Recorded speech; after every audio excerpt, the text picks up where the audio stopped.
नमस्ते, हाय, हेलो, कैसे हैं आप सब। चलिए कहानी शुरू करते हैं, जहाँ विकी पुलिस ऑफिसर की तरफ देख के अपने बाएं हाथ को लहराते हुए कहता है कि सर बैठिए ना, आपको मुझसे कुछ कहना था ना। जिस पर ऑफिसर विकी के सामने वाले चेयर को खींच कर बैठते हैं और बैठकर विकी की आंखों में आंखें डाल कहते हैं, आपका मुझे यहाँ अपने ऑफिस में आने देने के लिए शुक्रिया। विकी कहता है, पहली बार मैं किसी ऐसे ऑफिसर से मिल रहा हूँ जो एक इंसान की तरह बात कर रहा है। जिस पर विकी कहता है कि बातें सुन। ऑफिसर कहता है, आप कहना क्या चाहते हैं। जिस पर विकी कहता है, मोस्ट प्रॉब्ली पावर में रहने वाले लोग अपने पावर को ही अपनी पहचान बना लेते हैं, पर आप थोड़े अलग हैं। आप अपनी ताकत तो जानते हैं, लेकिन आप अपनी ताकत का दिखावा नहीं करते। अगर आपकी जगह कोई और होता तो वो उसी वक्त मुझे मेरी कॉलर से पकड़कर मुझसे बात करता और शायद वो मुझे अब तक जेल भी ले जा चुका होता। पर आप काफ़ी अलग हैं। विकी की बातें सुन ऑफिसर कहता है, मैं इसे तारीफ समझूंगा। विकी कहता है, बेशक ये एक तारीफ ही है। और विकी की बात सुन ऑफिसर कहते हैं, तो अगर ये मेरी तारीफ है तो आपकी तारीफ में भी मैं कुछ कहना चाहूँगा। विकी कहता है, तो आप मेरी तारीफ में क्या कहना चाहते हैं सर। वो ऑफिसर कहते हैं, हम बस आपकी तारीफ में इतना कहना चाहेंगे कि ये कमरा तो काफ़ी शानदार है और आप भी काफ़ी ज़्यादा शानदार इंसान हैं। आपसे मिलकर मुझे बहुत अच्छा लगा। क्या सच में सर? मुझे भी आपको यहाँ देखकर खुशी हुई। अच्छा, सच में? जिस पर विकी कहता है, सच कहूँ तो पूरी तरीके से नहीं। क्या है ना, बिना किसी को ठीक से जाने ये कहना कि हम खुश हैं, ये गलत होगा। इसलिए मैं बस कह सकता हूँ कि मुझे आपसे मिलकर खुशी हुई, लेकिन सुकून नहीं मिला। ओह अच्छा, वैसे मुझे लगता है कि आप बहुत इंटरेस्टेड होंगे ये जानने में कि आखिर मैं आपके पीछे यहाँ इतनी दूर तक आया ही क्यों। विकी कहता है, शायद हाँ, पर शायद ना। इस बात का क्या मतलब है। विकी थोड़ा झुकते हुए कहता है, सर मुझे लगता है आपको मुझसे कुछ कहना है, इसलिए तो आप इतनी दूर मेरे पीछे आए। जैसे पुलिस चोर का पीछा करती है, वैसे ही आप चोर के साथ साथ आप चोरी के मकसद को जानने में भी इंटरेस्टेड होते हैं। दूसरे ऑफिसर चोर के मकसद को या चोर के बैकग्राउंड को जानने में इंटरेस्टेड नहीं होते हैं, पर आप हर चीज़ की जड़ तक जाने में इंटरेस्टेड हैं। तो मुझे बताएं कि आप इस पेड़ से क्या जानना चाहते हैं।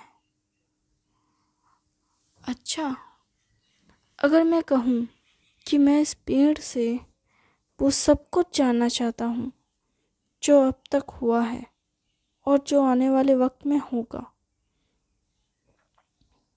आप कहना क्या चाहते हैं सर। बस इतना ही कि तुम क्या मैं।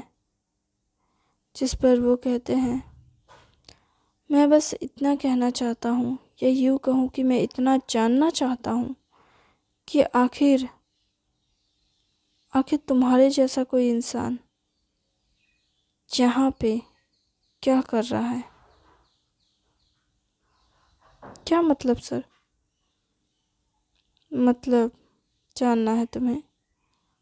ठीक है, तो मैं बता देती हूँ, तुम्हें बताता हूँ। मुझे ऐसा लगता है कि जो तुम कर रहे हो, ये ना सिर्फ तुम्हारे स्टाफ मेंबर की प्रोटेक्शन के लिए है, बल्कि ये तुम्हारा पर्सनल रिवेंज भी है। ओह, क्या आपको सच में ऐसा लगता है? हाँ, ये सच में ऐसा ही लगता है मुझे। और ये ऑब्वियस सी बात है कि मुझे ये ऐसा क्यों लगता है। लगता है आपने मेरी बातचीत सुन ली, पर फिक्र मत कीजिए सर, मैं ऐसा कुछ करने में इंटरेस्टेड नहीं हूँ। और वैसे भी यहाँ इतने सारे लोग हैं, मैं ऐसा कुछ करूँगा ही नहीं। किसे पता आखिर कौन किसका कितना वफादार हो जाए। आप कहना क्या चाहते हैं? ओह, तो क्या आपको मतलब नहीं समझ आया? तो मैं बता देता हूँ। मैं ये कहना चाहता हूँ, क्या पता आपके स्टाफ मेंबर आपकी जिस तरह से बातें करते हैं और जिस तरह से वो आपकी रिस्पेक्ट करते हैं, क्या पता वो आपकी गलत चीज़ों में भी आपका साथ दे दे। गलत चीज़ों में साथ दे दे? आप मेरे स्टाफ मेंबर को पागल समझते हैं क्या, या साइको समझते हैं? क्या पता मैं आपको साइको समझ रहा हूँ। ओह अच्छा, लेकिन आप मुझे साइको क्यों समझ रहे हैं सर? मैं कोई पागल नहीं हूँ, और ना ही मैं कोई साइको हूँ जो किसी को मारने पीटने में इंटरेस्टेड हो। ना ही मेरी ऐसी कोई मंशा है। पर अभी अभी आपने किसी को मारा है और आपके हाथ से खून बह रहा है, लेकिन आप उसे रोकने के बजाय आप उसे बहने दे रहे हैं। ऐसा क्यों? ओह, ये हाँ, कह सकते हैं आप, लेकिन इसका ये मतलब नहीं कि मैं ऐसा ही इंसान हूँ। क्या मतलब? विकी कहता है, मेरे कहने का मतलब ये है ऑफिसर, कि जब दर्द अंदर ज़्यादा होना तो बाहर का दर्द कुछ भी नहीं लगता। ये सुनते ऑफिसर कहता है, आप कहना क्या चाहते हैं? आपने तो अभी कहा ऑफिसर। वो एकदम से चेयर पे हिलान देते हुए कहता है विकी कि कुर्सी पे, कि मैं तो ये कहना चाहता हूँ कि आपने अभी थोड़ी देर पहले कहा कि क्या ये आपका पर्सनल रिवेंज है। तो आप समझ सकते हैं, अगर इंसान पर्सनल रिवेंज कोई चीज़ जब बनती है, किसी की ज़िंदगी में एग्जिस्ट करती है, तो वो ऐसे ही नहीं आ जाती है। कोई भी इंसान ऐसे ही पर्सनली किसी से रिवेंज लेने के लिए नहीं निकल पड़ता है। कोई इंसान तभी पर्सनल रिवेंज लेने के लिए निकल पड़ता है जब उसे लगता है कि हाँ हाँ, उसने गलत किया है और उसने उसके परिवार को चोट पहुंचाई है। ऑफिसर कहता है, तो आप कहना चाहते हैं कि उसने आपको इतना चोट पहुंचाया है कि अब आपको फ़र्क नहीं पड़ता कि आपको कितना दर्द हो रहा है। सही कहा आपने ऑफिसर। थोड़ी सन्नाटे के बाद विकी ये कहता है, और विकी की बात सुन वो कहते हैं, अच्छा, तो मैं आपसे कुछ और कहना चाहता हूँ। क्या? विकी कहता है, जिस पर ऑफिसर कहते हैं, क्यों ना मैं आपकी हेल्प कर दूँ। विकी कहता है, आप और मेरी हेल्प? वो भला क्यों? विकी की बात सुन वो कहते हैं, हाँ, मैं नहीं जानता कि आप कैसे ऑफिसर से मिले हैं अब तक। ओह, तो आप जानना चाहते हैं? नहीं, मुझे ये जानना होगा तो मैं जान लूँगा। वैसे भी मैं 2 महीने पहले ही यहाँ ट्रांसफ़र होकर आया हूँ। ओह, तो आप बस 2 महीने पहले ही आए हैं, इसलिए आपको कुछ पता नहीं है यहाँ के बारे में। कोई बात नहीं, मैं यकीन दिलाता हूँ कि वक्त के साथ आप जान जाएंगे कि ये कहाँ है, ये कैसी जगह है और कैसे लोग रहते हैं यहाँ। सच कहूँ तो मैं काफ़ी हद तक जान गया हूँ। ओह अच्छा, तब तो अच्छी बात है। विकी कहता है, अगर आपको कुछ नहीं और कहना तो फिर आप जा सकते हैं सर। आप पता नहीं क्यों यहाँ पे गोल मटोल बातें कर रहे हैं। आप मुझे बता सकते हैं कि आप यहाँ क्यों आए हैं? सीधे सीधे मैं पूछना चाहता हूँ। क्या है ना, गोल गोल बातें करके मेरा भी दिमाग ख़राब हो चुका है। तो आप सीधे पॉइंट पे बताइए कि आप यहाँ मुझसे क्या कहना चाहते हैं। मैंने आपकी बात सुनी, सीधे पॉइंट पे आके कहता हूँ। मैंने आपकी बात सुनी और जब मैं आपकी बातें सुन रहा था तो मुझे लगा कि आप चाहते हैं कि आप उन्हें सज़ा दिलवाएं, लेकिन लॉ एंड ऑर्डर के मतलब कानून की वजह से आप उन्हें सज़ा नहीं दिलवा सकते क्योंकि आपके पास कोई प्रूफ नहीं है। मुझे लगता है ऐसे ही कोई रीज़न्स है। बिल्कुल सही कहा आपने ऑफिसर, यही वजह है मैं उन्हें सज़ा नहीं दिलवा सकता। लेकिन उन्होंने जो किया है ये मुझे पता है और किसने करवाया है ये भी मुझे पता है, पर मेरे पास कोई प्रूफ नहीं है और कानून सबूत मांगता है और बिना सबूत के कानून से बात करना जस्ट वेस्ट ऑफ टाइम है और मैं अपना टाइम वेस्ट करने में इंटरेस्टेड नहीं हूँ। इसलिए अगर आप टाइम वेस्ट नहीं करना चाहते मेरे साथ तो बेहतर होगा कि आप जाएं, क्योंकि यहाँ ऐसा कुछ नहीं है जो आपके हाथ आए, सिवाय इसके कि उसने मेरी स्टाफ मेंबर के साथ बदतमीज़ी की है। हालांकि उसने जो जो किया है उसके लिए तो मैं सज़ा नहीं दिलवा सकता उसे, लेकिन इस चीज़ के लिए तो मैं सज़ा दिलवा ही सकता हूँ।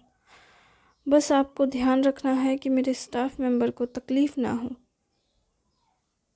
जिस पर वो कहते हैं कि आपके विचार मुझे सुनकर अच्छा लगा कि आप अपने स्टाफ मेंबर्स की इतनी ज़्यादा परवाह करते हैं, लेकिन फिर भी आपको एक बार मेरे दिए हुए ऑफ़र के बारे में सोचना चाहिए।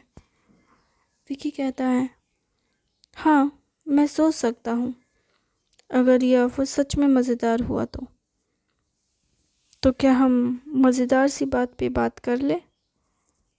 ऑफिसर की बात सुन विकी कहता है, उंगलियों से टेबल पे टैप टैप करने लगता है और फिर कहता है, ठीक है, तो क्या सुझाव है आपके पास मेरे लिए?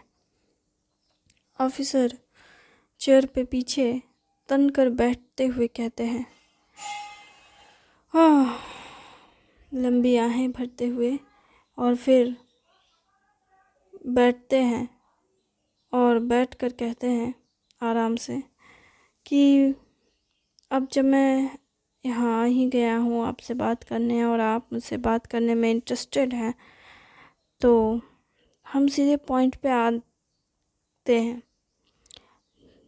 मुझे जहाँ तक अंदाज़ा है अपने के पिता का एक्सीडेंट 2 साल पहले हुआ था।